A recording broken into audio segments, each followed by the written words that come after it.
Welcome to the Modern Wealth Meetup. My name is Jay, and this is an intro to equity crowdfunding, or basically how to invest in early stage startups with as little as $100. By the way, sometimes even less, but for the most part, $100 without having to be an accreditor investor. Let's start with some housekeeping first. So, as I mentioned, I've already put most of the links. Most of the links in a pre-existing page. I'm going to add at the end any additional links that are relevant. And of course, once I finish the recording and I edit it, I'm going to put the recording and the slides in that document. And documents from previous meetups are also available, like the one from the meetup cryptocurrency, including the recording. So if you missed the last one, you can both watch it and see all the references from the last meetup. So a little about Modern Wealth. I took this from the meetup page, but basically it's an idea of like a kind of experiment to try to both learn myself and convey to others and share information about more modern tools and digital tools and spaces to build wealth, to understand it, to find investment opportunities or tools to modern tools, in a sense, to understand finance and gain more independence and freedom. I sort of kind of wrapped it up in this idea of modern wealth because I wanted to touch on other things, not just strictly money or finances or investments. But the example I give here is like there are tools to build apps, like full-fledged, complex apps with databases and everything without having to use code. And you can build an idea, or you can help others build an idea, and many other things like that. So this is all going to be kind of included in this, and in future meetups, we'll dive into that. A little about me. I'm one of those people who are into a lot of things, but I'm mainly a philosopher, probably a coder, and many other things. I host the Citizen Philosophy podcast, the Lucid Dreaming podcast, and I added Paracosm Labs because this is about investing in early stage startups, and I happen to be building one. It is working on a lucid dreaming device, and I can get into that maybe at the end of the thing if people are curious, but I can put links in the document as well. Okay, so this is an important disclaimer, as always. I'm not a financial advisor. I just care a lot about these topics. I'm learning as I go as well. And so nothing in here is financial advice. And I encourage everybody to check on everything I say, and do your own research and get advice elsewhere, of course. And you'll see that's part of the advice in investing in general, is to get additional opinions. And I thought to also add and to mention that I'm not an expert, and I don't mean to pretend to be an expert.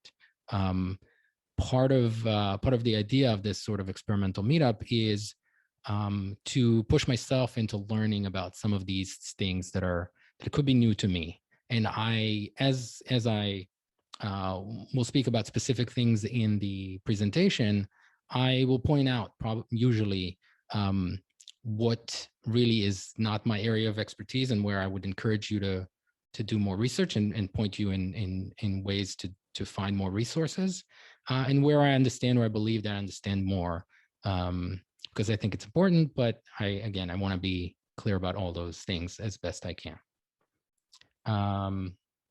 Okay, I suggest the following, since we're not a lot of people.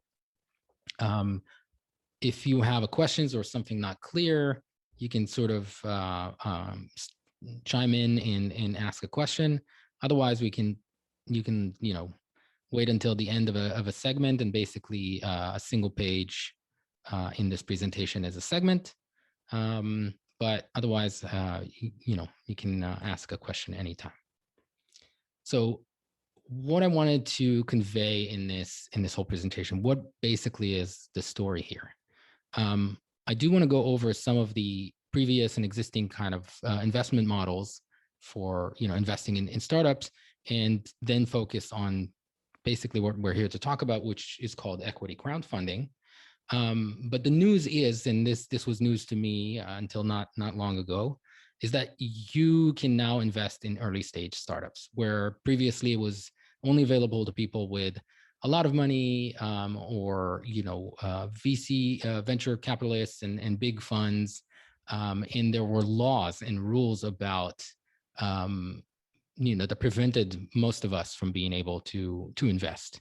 And the next benefit is that not only is it now legal, but now you have platforms and opportunities to invest really as little as $100. And now, why care about all of this? Why is this special? More than the ability to go on Robinhood and buy a stock of a company, right?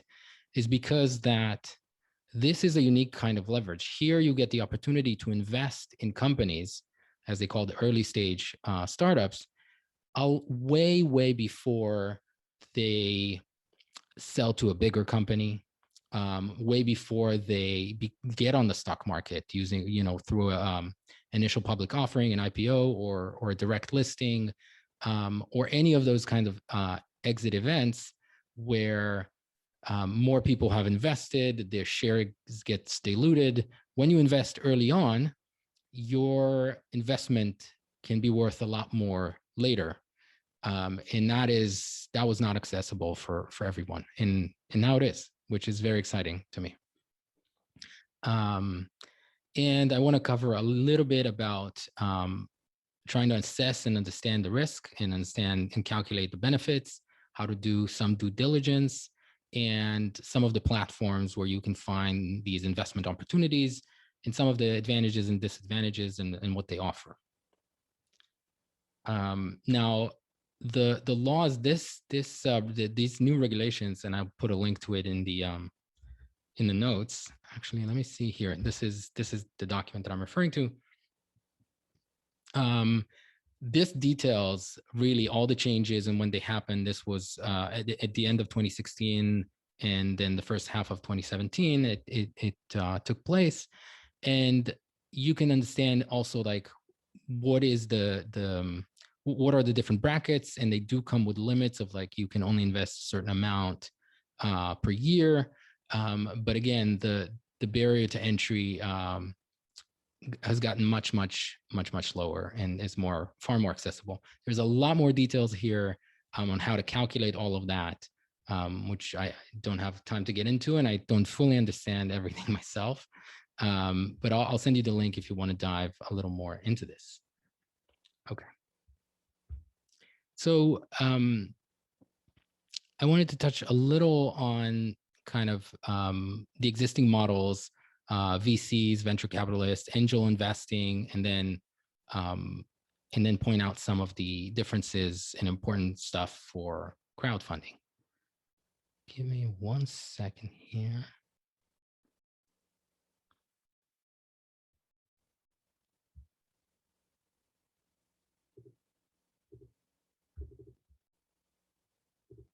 Okay.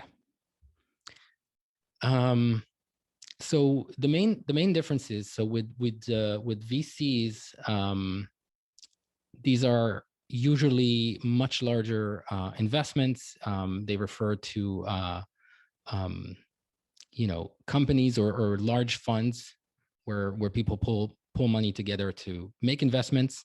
So the scale and the amount of investment is much larger, and depending on the company, they invest in more or less or fewer startups, and the stage of development is also very different.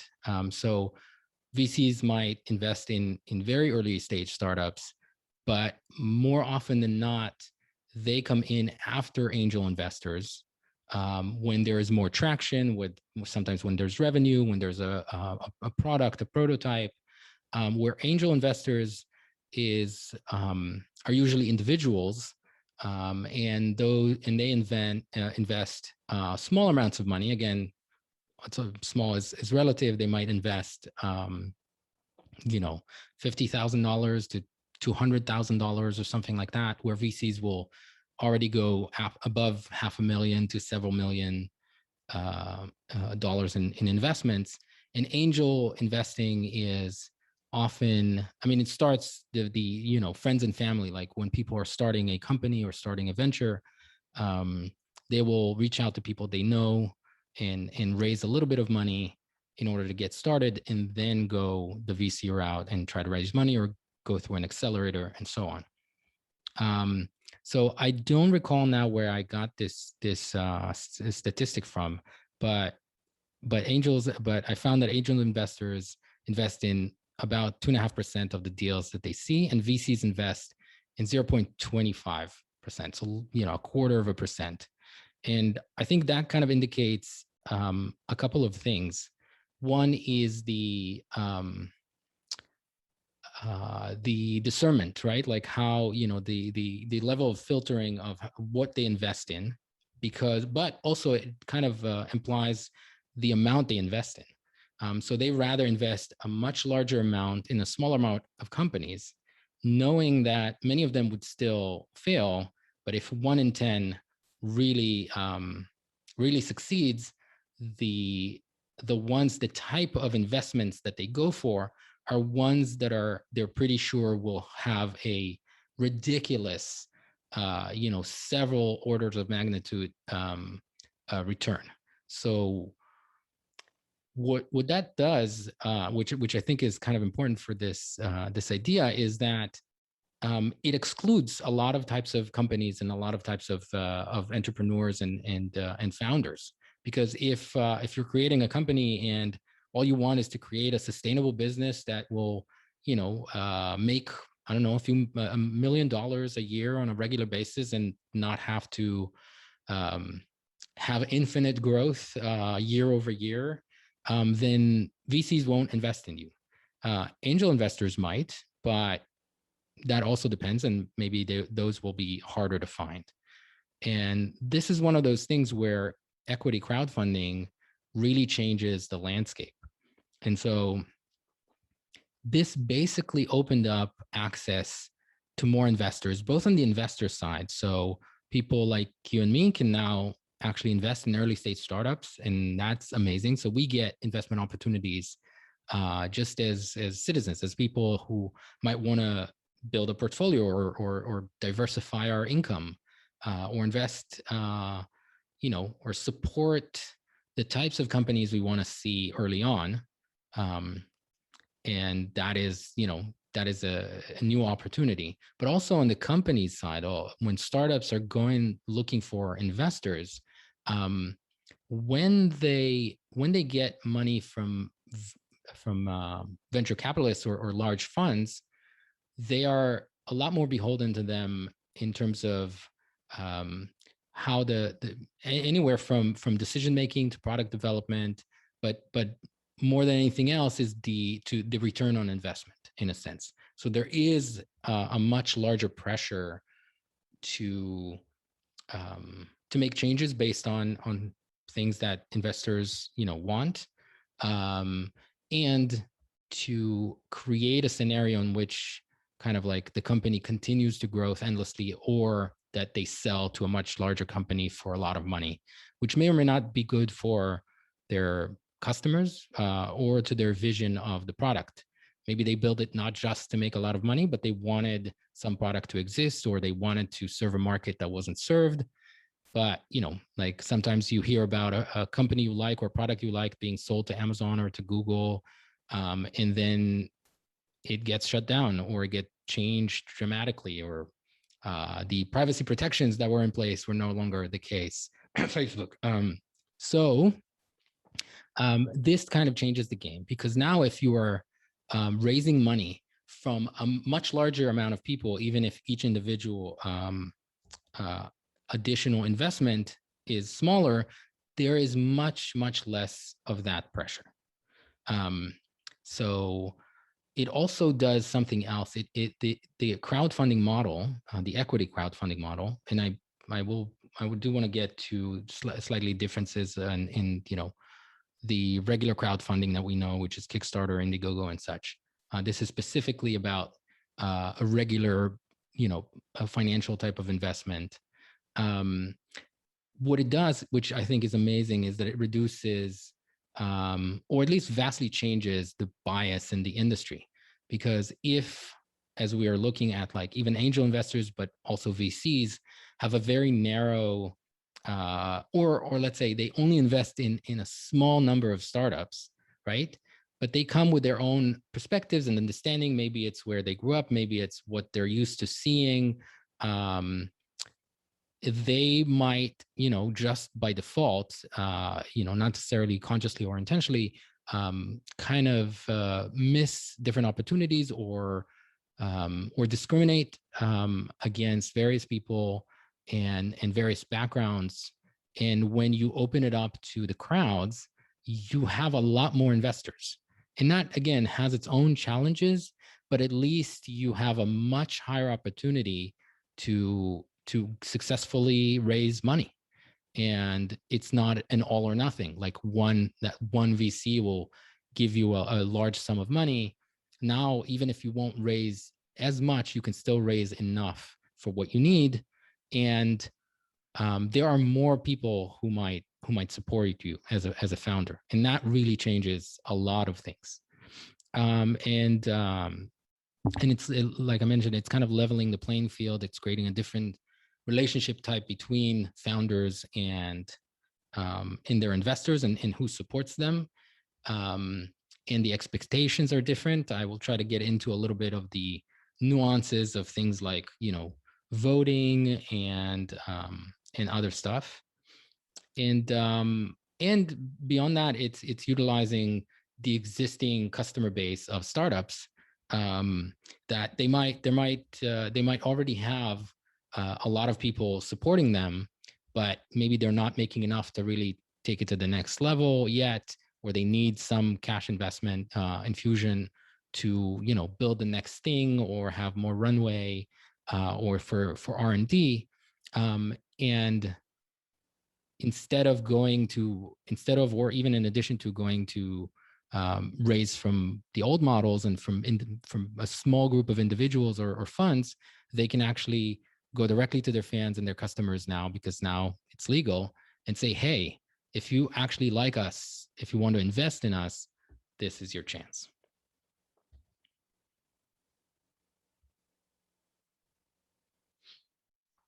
So I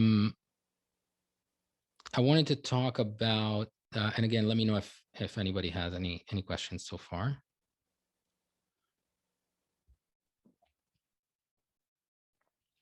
So there are a few types of investments, which I feel like are important a little bit to understand in order to understand risk, or basically what you get when you invest.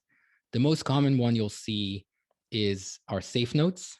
And those are basically kind of sort of promises in some sense, right? Because you are taking risks, because the company might not succeed, it might not sell, it might not IPO, it might decline in revenue. And what you are investing is in some kind of liquidity event or conversion event, commonly known as an exit. So the company might sell to a larger company, they might IPO, or they might directly list in the stock market. And safe notes basically get converted into stock if and when something like that occurs. Or if the company sells, then people get, I think most often they get the conversion into the stock of the company that buys them. And so that becomes your new value. And the conversion rate would be, again, even though it might be diluted in some ways, would be a lot more valuable than what you invested initially. And so I'm gonna link in the in the document, in the link document, to kind of the breakdown of what these means, and you can read a little more about them. The other one, other than stocks, which you already know, is a loan or debt agreement. And that one is, again, it's more like a loan where you're basically giving money to the company and they are committing to give you a certain amount back. And there are some cases where it's more like a revenue share. So you get a certain amount of revenue if the revenue is above a certain amount per year for the foreseeable future, or whatever the agreement is. But in the case of more of a strict loan, you invest a certain amount and you get X% back if they cross a certain threshold of revenue. So that is, more fixed, and the risk might be lower, but the upside also might be smaller. With safe notes, the upside potentially is much larger, but the risk is greater. And so you have to make an assessment, but also you have to see if in the company you want to invest in, they might offer one and not the other. I think something to understand and think about in all of this is really thinking long-term, not just until the future potential event that might happen. This is not something that to buy and sell like stocks on Robinhood or in the stock market, but rather you're investing really, really early and letting it sit and do its thing, while you can still be more active, both in talking to the company and the founders, as well as keeping up with what they're doing, or supporting them in other ways. But it really is one part of the law that they added with this is that you can't sell anything you buy here within the first year. And after the first year, again, unless it's been converted to some kind of stock or something that you can trade or sell, you can only, and this is in the document I've shown, and I'm going to link to in the document, you can only sell it either to another investor or back to the company or to a family member. So that's something to understand when you get into these agreements. The other thing about risk, and I'm going to touch actually more on that in the due diligence section, but is to understand, the how likely it is for a company to fail. And that's hard to assess, but what you can start with is the industry. Because, for example, if you invest in a restaurant, the stats on that are very clear, and they're not great, right? Like most, I don't remember the exact percentage, but the vast majority of restaurants that open, this also depends on the area, on the city, and the state, and so on and so forth, but most of them will not last beyond a year. So that tells you something. If that industry is very hard to succeed in, other things could be like really, really cutting edge technology, really things that, are, the things that might not have utility right away, but will in the future. So even longer term kind of companies and thinking. The other thing is diversification. So in most cases, in the vast majority of cases, it's better if you have, let's say if you have $1,000 to invest, it is better to invest $100 in 10 companies than $1,000 in one company. And this is kind of like, risk assessment. Yes, if you invest 1,000 in that one company and that one company succeeds, then you'll get more, but your chances of hitting, winning the lottery in a sense, are much lower. So it doesn't mean that you should, take your investing budget and split it up perfectly evenly. And as you do due diligence and as you figure out your opportunities and investments, make that calculation, but realize that diversification is something that all types of investors do, and it is a tried and true strategy, unless you are extremely lucky or some kind of a genius that can see the future. So just keep that in mind. Something that I cannot get into right now also, but I think might be an interesting thing about future meetups, in presentations, but I wanted to just touch on is learning how to calculate like what portion of your income, let's say if you want to invest monthly or yearly, what percentage of your your net worth or your budget to invest with. And there are different schools of thoughts on this, but I recommend like looking it up and reading as part of assessing risk and considering that all of these investments that you're going to do in this kind of framework should be money that you're willing to lose, because there are no guarantees and the risks vary between investment and investment. But this is a risky thing, which is why not everybody does that. Okay, let's move on to something more fun, trying to understand the benefits and the upsides. So I'm going to link to an investment calculator. This is also tricky because it really depends on the types of investments, but I've basically found one that touches on the the safe note calculation, because this is in most of these cases of the platforms I'm going to show, most of the investments are these type of safe notes. And it's how to calculate because there could be all sorts of events in the middle. So it's worth understanding that it's likely that more investors will come in after this round of raising funds that this company would do on this platform, and that will dilute the stock, but it's also likely to increase the market cap or the valuation of the company.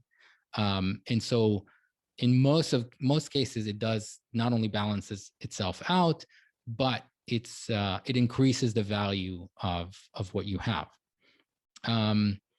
Another thing that I think was really brilliant of these companies and platforms is to adopt the some of the aspects of Kickstarter and those kinds of crowdfunding, because in Kickstarter and Indiegogo, you're just giving money to the company, actually, with no official strings attached. But they found a way to incentivize doing that.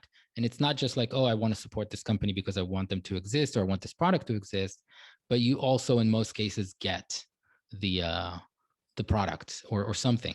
And maybe if it's a small donation, you just get a thank you or a T-shirt. And in other cases, you get, behind the scene access if it's a film or a chat with the founders, or of course the actual product itself. And it became kind of a pre-order thing. Now, in equity crowdfunding, a lot of these companies realize that is also still a very good incentive. So depending on how much you're contributing, and I'll find some examples as I go through the sites, you might still get access to their product. You might get in return one of their products, or a discount on it, or an early access that other people don't have, and you can pre-order things, or a first run, and many other types of benefits. So they kind of combine the best of both worlds. So this is a type of Kickstarter where you also get to keep a partial ownership in the company. In a lot of these cases, what you not necessarily have is something like voting rights. So we'll take a look at two platforms. Mainly, one is Republic, the other one is WeFunder, and you'll see some of the differences between the agreements over there. And I think in WeFunder, there's more the setup of classical investments or stocks where you can participate in voting when the company puts stuff up to vote, and you can be a little more involved as a part ownership. But here, Republic, for example, is kind of less hands-on type of investing, from what I understand. Again, it differs between company and company, and you can. I'm going to link to all of this on those platforms. But it's useful to know. And when there is a liquidity event or some other event, and your notes get converted to stock, something like voting rights might change. And again, this is another way to actually support projects and people or your community that you love, things that you want to see succeed. Many people invest by industry, right? Like clean energy technology, things like that. And this is a way not only to have an investment that might have a return, but also to support companies and projects and products that you want to exist. So that's always nice. Okay. So understanding due diligence. This is the term basically that refers to doing your research before you invest in companies. And in this case, it's kind of twofold, because you want to do your due diligence and your research about the platform that you're investing through, as well as the companies that you're investing in. And there are a multitude of ways to do this. I'm going to touch on some of them and going to link to resources on how to learn how to do more due diligence. This is a complex topic, so I can't really dive too much into all of it, and I'm still learning it myself. But I can give you some really basic stuff that are useful and important. The first thing that I would say is that even the amount of due diligence that you do can be, and maybe even should be, proportional to the amount that you're investing, right? So if you're investing like $100 in a company and $100 is not too much for you, it's not going to break your bank, then you can do some due diligence. It's probably a good idea anyway, but you don't have to spend 20 hours if you're researching a company, or let alone days or weeks like you would if you would put down 50,000. But if you're putting 1,000 or more, maybe you should do a little more. So figure out your proportions, but that is something to take into consideration. So I would say that there are two ways that I am looking at this. If I'm starting my research, I'm starting from the point of view of looking for specific companies that are solving problems. And I'll give, in fact, maybe I should jump into this and start giving some examples, but all right. So first of all, okay, I'll get to this in a second. Here's a page on Republic. Republic is kind of my favorite, and I'll get into why in the next section of the presentation.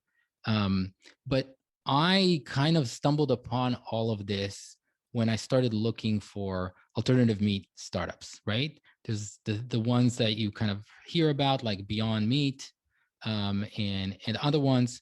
But I'm a big believer that we should stop factory farming, for example, as soon as we can. But I also think that you can't convince everybody in the world to become vegan.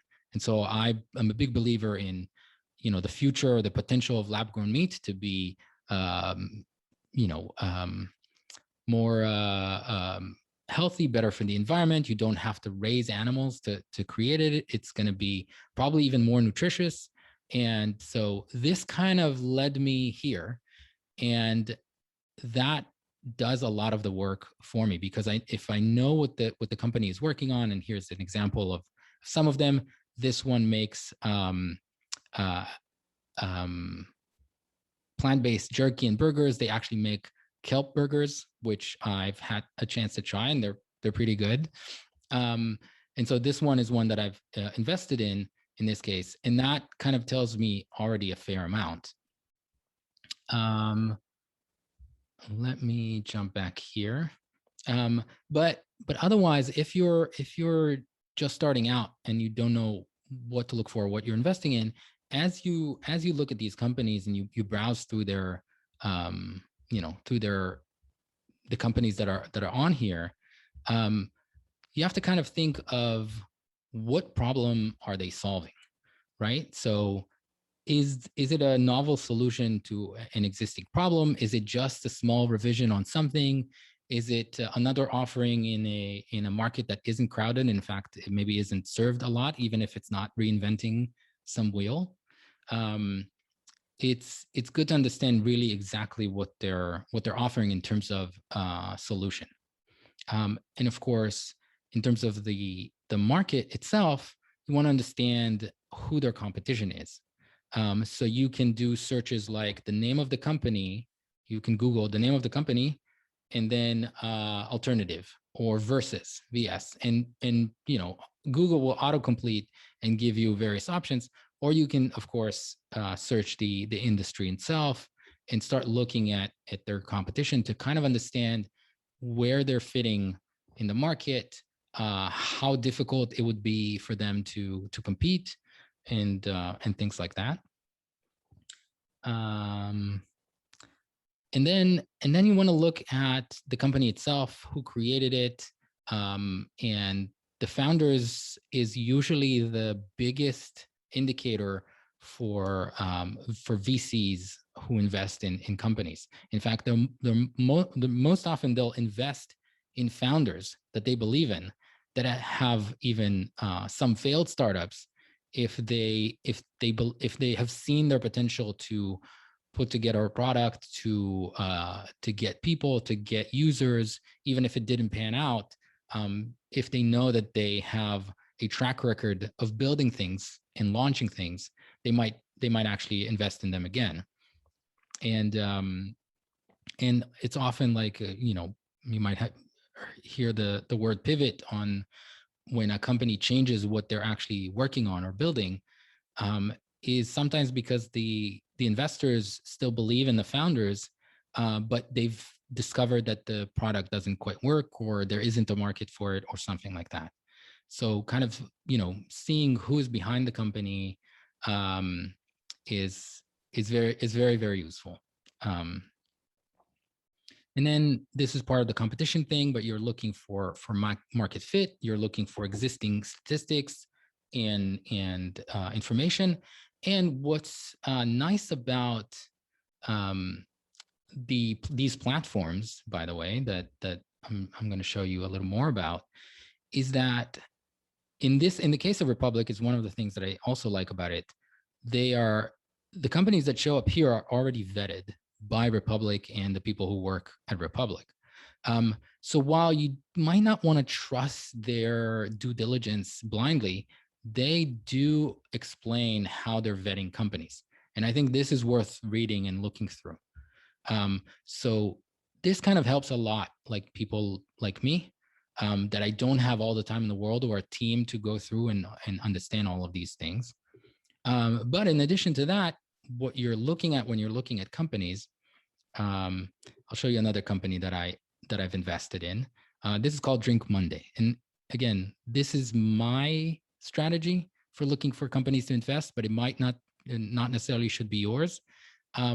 Is that I want to invest in companies, either products that I already know and like. I mean, that's really a good vote of confidence, even if it may or may not be, end up being the most successful thing in the world.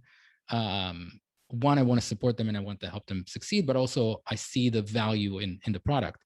And I don't drink a lot of alcohol, and I've seen increasing number of companies that make non-alcoholic drinks and spirits, because I still enjoy cocktails and all of the stuff about that. And so when you go into a company like this, you can see, one, they'll highlight some stuff, and you can see some of the basic numbers. So this is a company that already has sales, right? And not a small amount. This is 1.38 million. They give stats about the industry. They talk about their earlier their first Kickstarter, so you can also go and look this up and see everything from the comments and how much they raised and so on. And projected revenue for 2021 at 5 million. That is pretty impressive. You can also see their valuation, how much they're raising, and I don't remember if it's here, but you can definitely see it in the mobile app. You can see who else invested in them, and this is useful because you can look at some of their investors, some people with known names, at least known in the investment industry, and that could give you some vote of confidence, or see their previous investments and see how well they've done. So here, This is kind of cool, right? Like what problem they're solving. This is the first thing they start from, the problem. And then they talk about their solution to it. They talk about the product, traction in the market, how well they're doing, who their customers are, reviews and articles, what their business model is.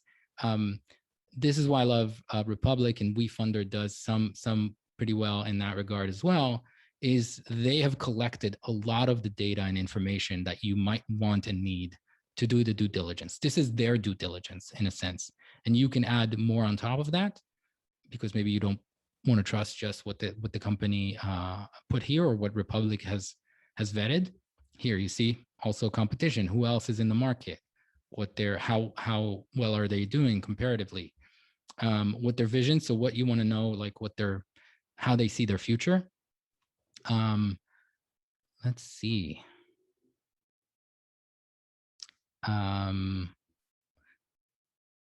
So this is actually a good example how they bootstrapped a very initial investment. They did a crowdfunding on Kickstarter, and now they're leveling up and they're combining equity crowdfunding here as well as reaching out to angel investors. So it is useful to understand who else is investing and what else. And you can read about the founders and the team behind the company. And this is just incredibly useful. Like this amount of information gathered for you really streamlined the process. I always encourage you to still do searches outside of the platforms in which you're investing. But it's definitely a good start to even figure out, should I look more into this company or not? So this is the documents and materials that are provided to who else invested. And often you can see how much has already been invested in the company. The last thing, which is the most complex one, that I'll admit I don't know enough, is various legalities, right? So one of the things, and actually one of the exceptions to what I was talking about, like getting safe notes and loan agreements and such, is that in Republic, at least, you can actually invest. By the way, this is also useful by, they have like specific collections and categories, but in Republic, you can also invest in companies in the crypto space. And some of these will give you a safe note in return, but some of these, you'll basically get the cryptographic token. And that is a different beast. And it's more complex. And again, some of these companies might be on sort of the cutting edge of financial legalization and legality and some other stuff. And it might not just be this. We were talking about, lab-grown meat and other kind of cutting edge stuff. We don't know exactly how things will unfold with all of these things. So if you have the ability to kind of think about it, maybe, you choose to avoid companies that might have challenges that are hard to foresee, or maybe you have someone who's an expert in the field that you can talk to and understand a little more. That could come in handy. The last thing that I would add about all of this is to get to look for an opposing opinion or in critiques or just additional opinions.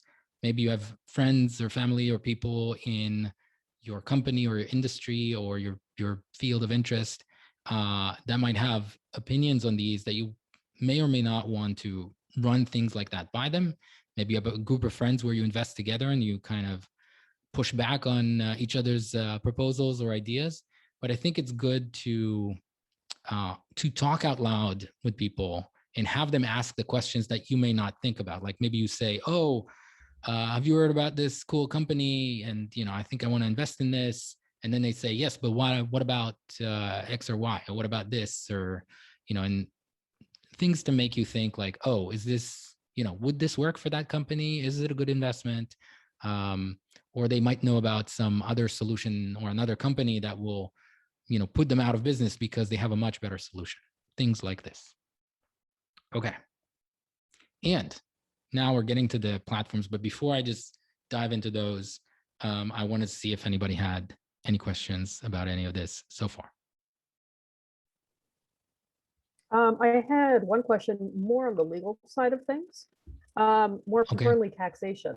Mm. So let's say you invest in one of these things and let's say everything goes well and you get money. How is that taxed? Is it considered capital gains? Is it under some other category? What is the proper method of accounting for such ventures? That is a great question to which I don't have the full answers. But there are resources. I'll link to this as well. So I think it varies depending on how things unfold. Um, I'll admit, and not to mention like crypto stuff, which is just completely up in the air. So Republic and WeFunder, which I'll jump to in a second, have some information about this, and this would be a good place to start. And again, different between how you're actually investing, what you're getting. But the accurate answer is that I'm not sure. I don't know fully. And then that's something that I intend to research myself a little more, but I haven't gotten to. So I'll link to this as well and some other links at the end. Okay. So what I wanted to kind of show here, and I'm going to link to some of these. Like these are kind of the main companies that I know about. Some of them have different types of investments and different levels of investments, and kind of have different types of industries. What I would recommend, again, going beyond the two platforms that I'm going to show, is seeing what companies have gone through them, right? Like, so, Micro Ventures, had some really big names in their portfolios, 23andMe and Airbnb and many other companies. This company also, I think, like this one might have larger starting amounts for some of these, but not necessarily. And these different platforms have different sort of type of information here.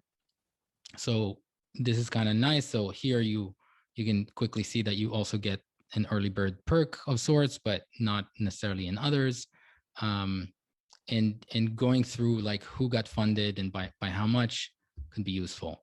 And as you go into some of these, again, you can see that like how much they've already raised, what any kind of perks are, what you're getting in terms of the security note, in all of the documentations and everything else.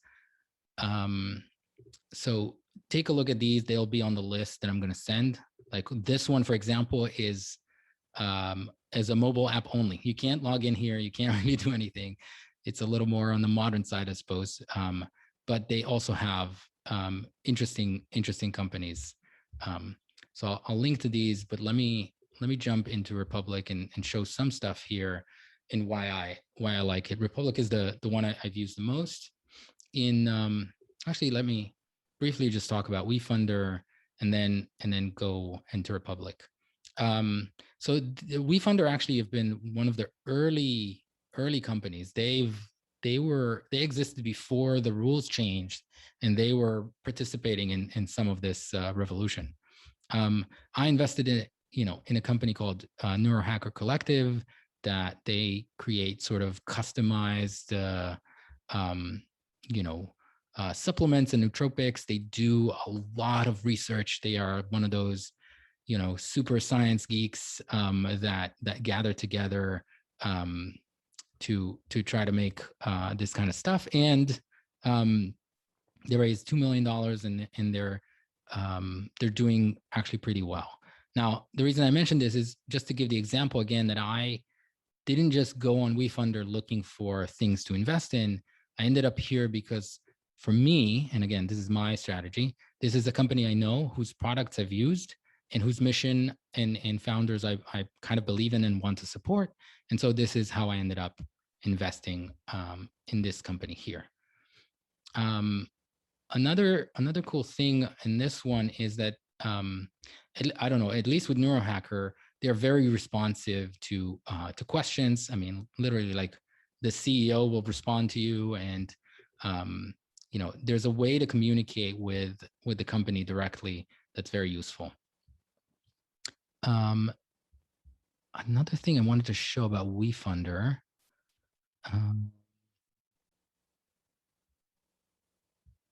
Where was this?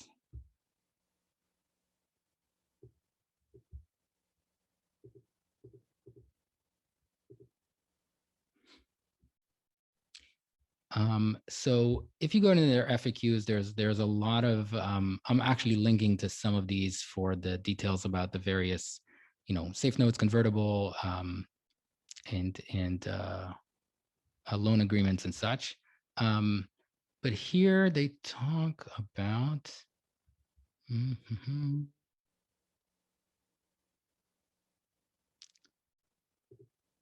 I don't remember where he is, but this is about like voting and talking to the companies.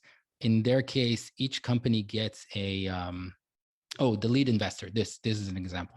So something that WeFunder does that Republic doesn't do is that they assign a sort of lead investor to a company, and that kind of funnels, in their case, being able to vote and communicating with the company. And in fact, like if the lead investor is not doing their job, all of the collective, crowd investors can actually replace them. So here's something, again, unique about WeFunder specifically. All of them, all the ones sold on WeFunder with the lead investor have voting rights unless explicitly stated otherwise. And they are, basically done through the lead investor. So this is kind of like an accredited investor, being used as a proxy. So this is something unique, I think, to WeFunder, as far as I could tell. And these are the kinds of things to kind of be aware of, the difference between the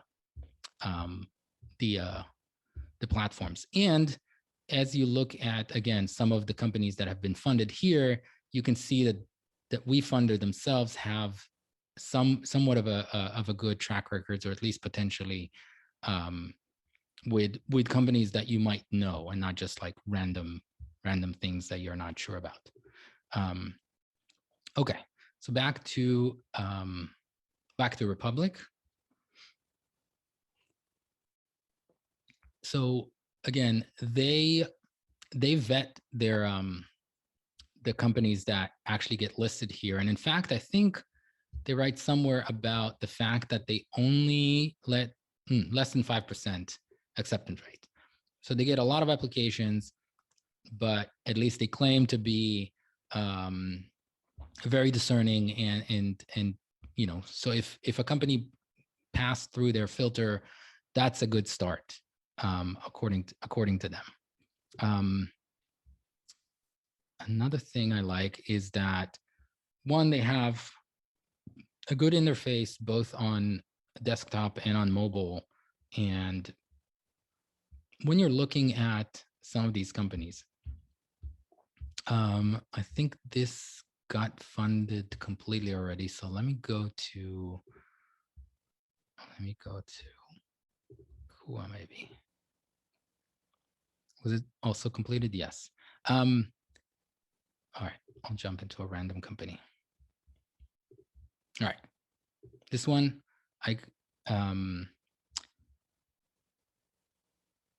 you can have a discussion. What's interesting is both with the people from the company and other people who are investing and might chime in and have like full conversations.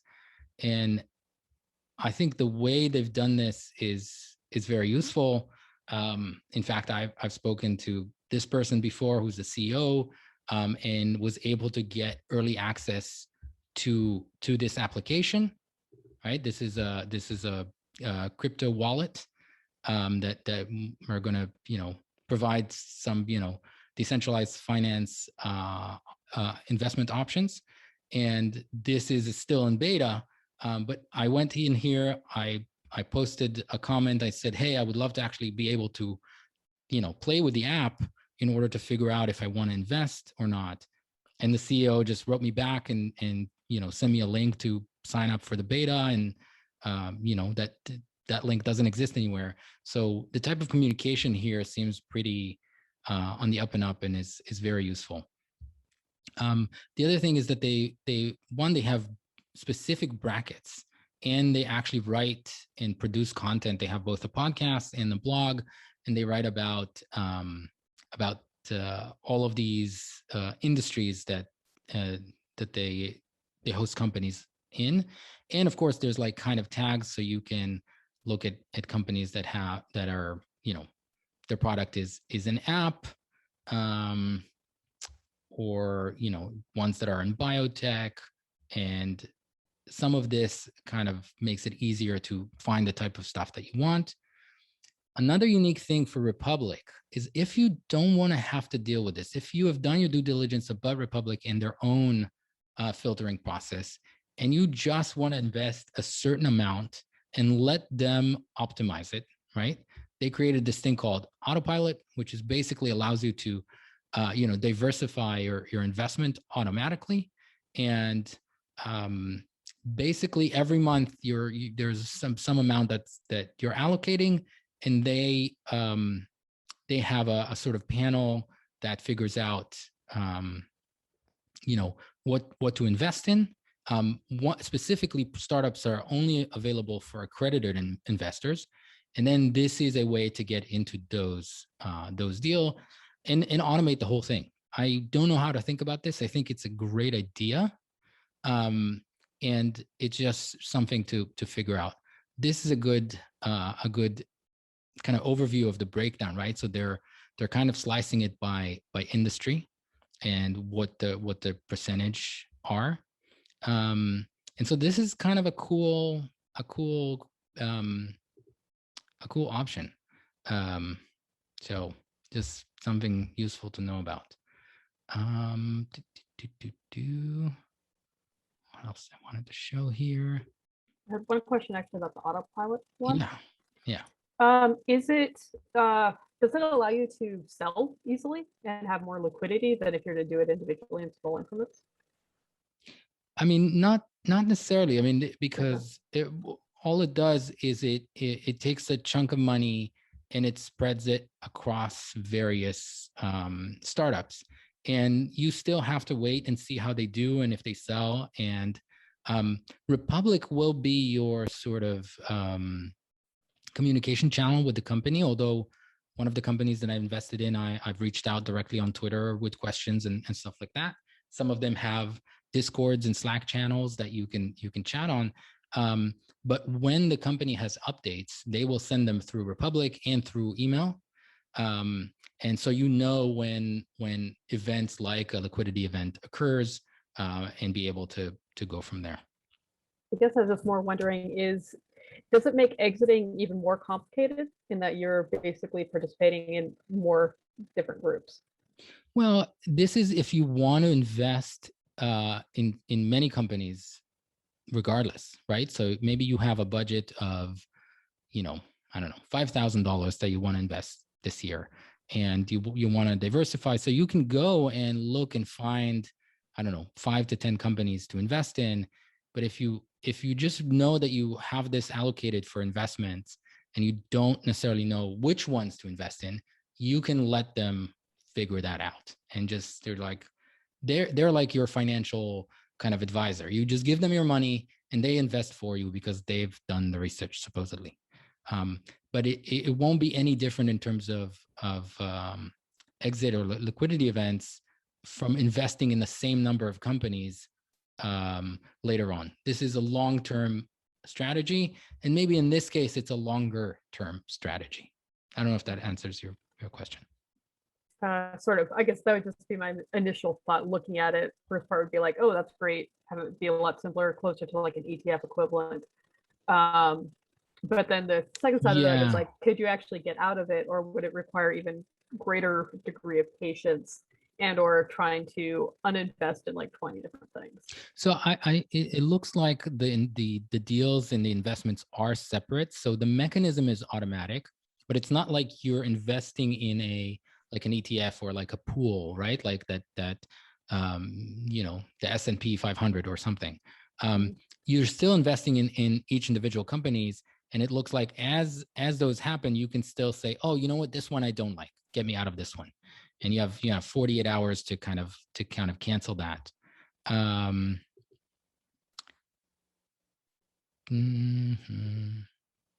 Yeah, I mean, I think that's basically the gist of it.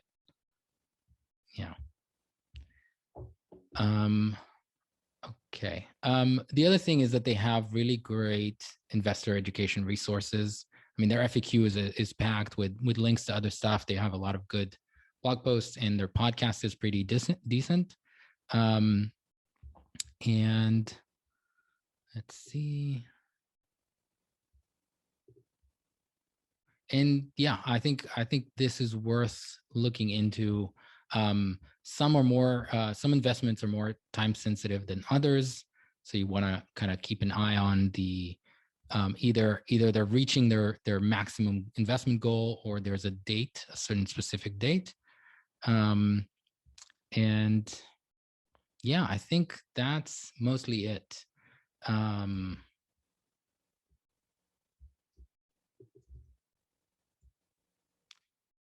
So